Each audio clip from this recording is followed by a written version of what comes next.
Hello everyone, you are back with Karen and Ali, and we have our special guest, Amber Julks. Did I say that right? You did. Oh, Very yes, phew. I'm nervous about getting everyone's names right. But Amber, you are here to talk to us today about something very special, about an amazing, I never knew about this until I read up. So can you share with us a little bit about your mission and why you're so passionate about it? Yeah, definitely. Hi, everyone. I'm Amber, and I'm the founder and chairperson for XYY Syndrome Association of Australia. Big name, but we thought we'd take Australia and support as many as possible. Males are only diagnosed with the syndrome, and they're basically they're 6 foot by 14. They have an extra Y chromosome. They're not short. Gosh, there you go. They are nice and tall. And because you have an 8-year-old and a 10-year-old, I see. And forgive me, it's Ali here, and I've got an 8-year-old and a 10-year-old as well. And so, but that is very tall. Yeah. So my 10-year-old's already as tall as me, and I'm starting to go like this already. Yes. Gosh, wow. I'm really interested to know, if I may ask this, how did you actually know that it existed with your sons? Yeah. So my previous background's working with children. So knowing something was a little bit different with my son. I think from about the age of 2, we noticed milestones sort of changing. By 4, he wasn't talking. So he wasn't hitting those milestones. And as he progressed, he became very frustrated because no one could understand him. He couldn't communicate. So he got misjudged quite quickly from a very young age. So knowing that was not right for the development stages, kind of triggered a few other things. You kind of know intuitively as a mum there's something there and something that needs investigating, don't 100%. And it's something you go, it's okay to investigate it as well. So absolutely. You definitely, the amount of testing that we have these days, so it's only diagnosed through a blood test. Okay. You can't just visually look at them and go, they're XYY. Don't quote every tall man to be XYY. Yeah. Is it a special blood test? Yeah, it's just a genetic blood test. So if you walk into your GP and say, look, I've got these suspicion, we've been looking into this, and they just ask for a genetic blood test. What's the figures? How many people? We started it, when I started doing this in 2016, it was 1 in 1,000. We're now at 1 in 850. And that was through a research in Denmark that I found. And there's not a lot of research around it, so that's why we're trying to do what we're doing. And it's really important. It's really inspirational what you're actually doing, because it is the XYY Syndrome Association of Australia. Yeah. That's it. I just thought I wanted to get it out there so it's really clear for listeners, so as they understand if they have any grey area and they're not quite sure themselves, this support network that you've created really is, it does what it says on the can. It's supportive. Yeah, definitely. I'm sure it goes undiagnosed. It does. And we actually, in 2018, when we became incorporated, we're a WA charity, and we thought we'd take it to the next level. We've been doing awareness since 2016, when our son was diagnosed at 4, and we just want to take it to that next level. So our first project was to do a survey to the families and the males themselves. And just a quick into that, it was within a month I had a survey of 30 questions, 184 respondents, and I had to stop the data. There was so much information that it took 2 years to analyse it. And, I need a bigger team. Yeah. I run a family committee. We've now had family step down, and we're bringing community into the committee, which is a huge transition for us. Yeah. But it's, that survey put so much data on the table that has not even been spoken about. And the spectrum for XYY is huge. It's bigger than autism, and everyone keeps putting autism over the top of it. It's a genetic condition that's not recognised. And that's where we're trying to put the genetics first over the common traits. My mind is officially blown. Yeah. Yes. Isn't it? It's just like, until today I did not hear about this. Isn't that so wrong? It is so wrong. And now you're out on a mission to make people aware, across Australia, but also, I'm sure the globe. Internationally as well. Yeah. Amazing. So there's no association for XYY anyway. Gosh. Yeah. And what do you think was the turning point for you? Okay. So a bit of a heartfelt, walking to school, constantly getting labelled. He's a naughty child. Okay, no, he's not. Do you know about XYY? So I started generating these little tiny cards and just going, here's facts, look at the website. And then we create our own website, and then we create our own brochures, and we went from there. So I constantly handed that out going, no, it's not. He's not naughty. He just doesn't understand. The comprehension level is not there. Mm-hmm. So he constantly gets judged by, he looks like a tall man, so he should be older than what he is. Yep. And it's, he's not. Yes. He's actually, I say he's more 10 but more 5. And that quickly gets people to stop the judgment on his the way you're going to interact with him. And as mothers, we're so protective of our boys. How many boys have you got? 2. Yep. 2 boys. 3 Yep. and 2. Yep. And I just think we are just so protective of our boys because we are matriarchs and we love them so much and we want to set them up for success in life. And we're all so loving and nurturing, and it's a failing if we feel as if our children are being judged. So I think what you've done is incredibly admirable. Yeah, thank you. You need to get her in for an Osmompreneur Award. That'll help you with awareness. Well, we've been nominated third year in a row for WA Regional Awards. So this year is 3rd year. So fingers crossed. Have you been up for judging and stuff yet? We've made it we go up for the nominations. Oh, so every year we go to the gala night. This will be our 3rd year in October. I think it's the 9th. They're having the 15th of October. They're having the gala night. Wonderful. So everybody needs to get behind you for sure. Definitely. Get on that people's vote and get everybody. Let's get everybody behind you because it's a big goal every year to get into that. Yeah, incredible work. Can I just ask you something? What does this mean for the future? Is it 1 or 2 of your sons that? Just one. One, and what does that mean for his future? What does he need to be mindful of? It's just teaching him the tools to function in society. Yeah, simple life skills. So for him to go out and be part of society, he very quickly gets judged because their social skills, they're undeveloped social skills. They've got a quirkiness about them that it's. I met a 56-year-old yesterday online, and we did our first members Zoom, and it was amazing to talk to him because I got an insight of his life, and then also looking at the younger generation and what we can do to merge the support. What does the future hold? What does it look like? Don't know. Can't answer that question. Knowledge is power, though, isn't it? Whenever you know what you're dealing with, then you can work with that. Yeah. And I know this, like even for ADHD, many people have went their lifetime without, and then they get a diagnosis later on in life. Yeah. And had they known earlier, they could have worked with that, and it would have just, it's amazing. Well, that's what I'm finding, and as we do this, we've found quite a few families in WA, and we constantly. I did a promo day in Grilled yesterday on Saturday, and we had another family with me and their son, and he's 14 and he's like this much bigger than me. Oh, wow. And he just turned 14, and he was there so proud of supporting his diagnosis. Yeah, and it was we want to share that because that's not the background research around XYY is quite a negative. It's quite negative. And that's what we want to change. Yeah. A lot of research was done back in the 60s and it was quite negative. And criminals in jail. And it's like, well, why? I look at my son, I go, he's not that type. He's got quirkiness and quite a fiery, personality at times. Yep. But if you put him in the right environment, he's okay. Yep. And it's the environment that's actually triggering these boys and men. It's not actually the diagnosis. And the isolation probably of it. But when you create community, collectively you can create the change in the awareness. And whenever, can you imagine the isolation?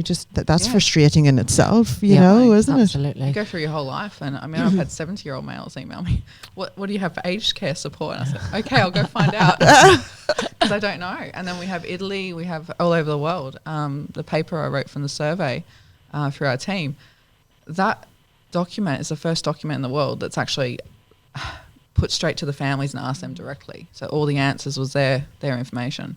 And I just put it into facts to actually display that. So that's on our website. And, that's really important. That's Denmark's, that was the first research paper supporting XYY in that way. And they're, promoting that. It's huge. It's she needs a book. Absolutely. You need to write your book, doesn't she, Ali? That's right, you do. And Karen is the person that will help you publish it, let me tell you. To get that knowledge, knowledge and your lived experience and the lived experience of your son as well, because there are many children out there that now write their own books to share their experience, and they're very beautiful and again inspirational stories. And you've published, I know, a number of those kind of books. There you go. We need to have a coffee date. It's education, isn't it? And the power of the written word. Absolutely. Yeah. And whenever somebody discovers something like this, they do go out to absorb all the information that they can get, so that they're arming themselves with knowledge, so that, especially as a mom. Yeah, and I think for us it was, I didn't want it coming from me directly, even though I knew my family experience, and I wanted to share my story in that, but I wanted to have everyone's input, and that's where we started going. That survey was so important for our first project, to actually grab that information and go, what do you need? What do you need? And what works for you in the community? What works for you in education? The 30 questions were over education, community support, just everything about themselves, or the family situation. And then the last question on 30 was any other comments, and they were a whole page. So it was a 5-page response, and it was phenomenal. Like, this information needs to be shared. I'm interested to find out, if I may. So where are you at now, and where would you like to be maybe in the next 12 months with all of this? I think this was a big goal right now. Yeah. Yay. Fantastic. So coming on here with Callie and Karen. You've hit a goal already. I really wanted to do the next level of talking. And that's how we do it. I mean, our association is based on me in my office and gathering information and then networking. And that's how we do it, and that's how we've done it from day dot. It's not about, we don't need, we need the community to be hearing us. On board. And on board to support. Yep. So one of my next project was get on board. Yeah. So get the community involved and, start transitioning that idea of what is XYY and what does it look like in the community and how can we support it? So it's really important. It's not recognised in any education system as needing that support. It gets labelled very quickly. And medically, in terms of the diagnosis, what's the next step from the kind of medical society? Well, for us, it's always, our mission is around educating the educators about XYY and what the families need and the males. Medically, it's knowing that if someone walks into a GP, they're not just Googling it on the internet. They're actually giving information to say, here's a support group. Here's this, here's that. In Australia, Unique is amazing. They're in UK and they support the umbrella of X and Y variations.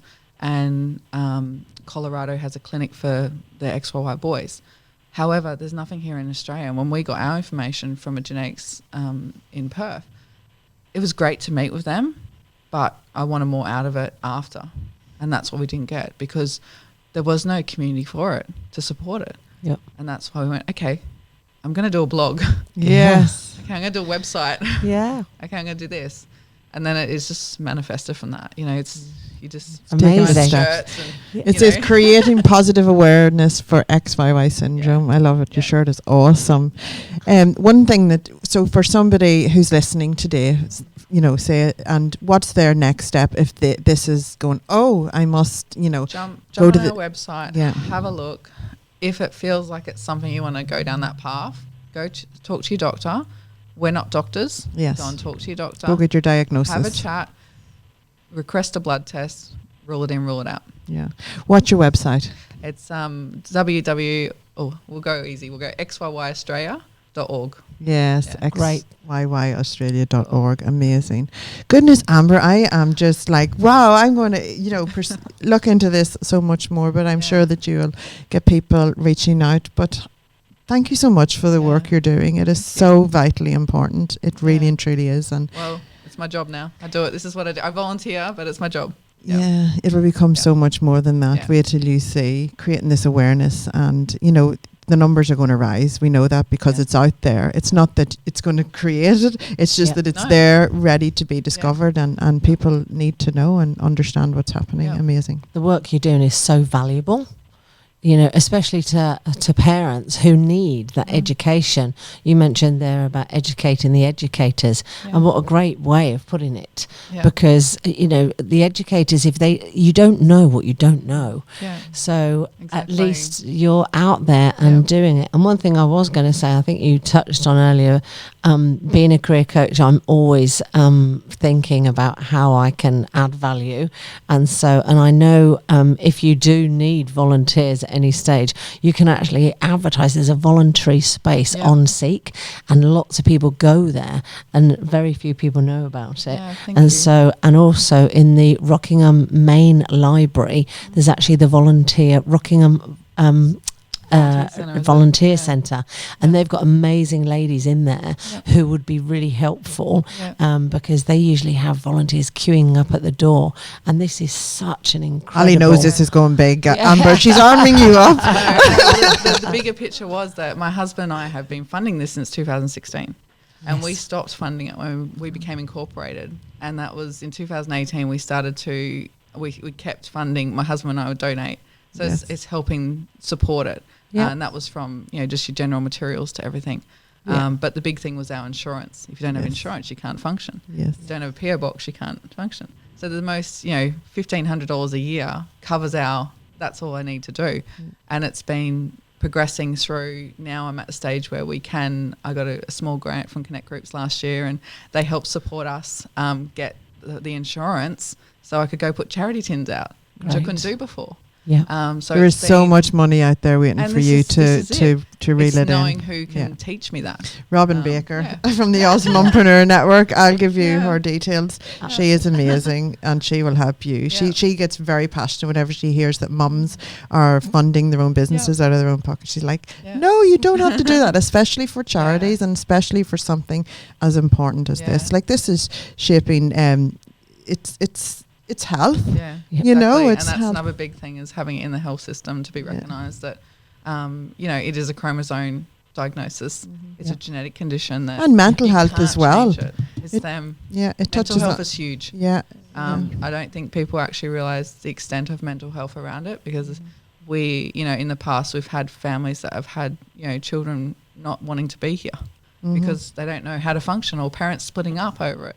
You know, things happening in the background that no one actually sees. So how do you help support the family, manage that, you know, and also just nurture that child?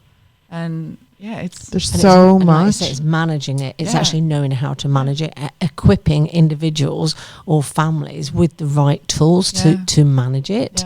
And when it's manageable, you can conquer anything. You know, health is wealth. I mean, every day is not easy, and I say it, we go through ups and downs, but you get through it and you go again. And it's something, you know, when we started this and we became incorporated, it was the first thing with our project was I sent 40 letters to the government, all different sections, and saying, how do we get it recognised? Not why is it not recognised? How do we get it recognised? Because it's by learning through experience and history and, you know, understanding the families that we create the education around it. It hasn't been written yet. How do we write it? What a great approach as well. We are going to be shouting this from the rooftops, aren't we? For sure. Amber, is there anything else you want, or that we haven't touched on, that you want our listeners to hear? Jump on our website and become a member. Absolutely. We're there. Help support. It's, you know, it's very. We've gone really, you know, $20 a year for an individual, $30 for a family, and it's just helping support our operation, which means we can keep doing this. I can be here today. So little goes so far, doesn't it? It's amazing. Well, huge congratulations to you, Amber, and thank you so much for coming and joining us on the show. Hey, it's honestly, it's wonderful meeting you. I know, I can see, looking at you, and I'm sure the listeners can hear, you really are so passionate about this and so committed. And I think, you know, Karen's right, it's just going to get so much bigger for you. And I would love to watch that journey personally. Fantastic. And any mother out there, especially with boys, I'm sure they're, you know, this is the opportunity for them to get behind you. And I'm going to say it again, just please repeat that website so it's really loud and clear for everybody. It's XYYAustralia.org. XYYAustralia.org. Anything XYY you'll find us. Oh, there we are. Top of the Google rankings. Amazing. Thank you so much, Amber. We really appreciate it. Guys, we are going to listen to Boston. Don't Look Back.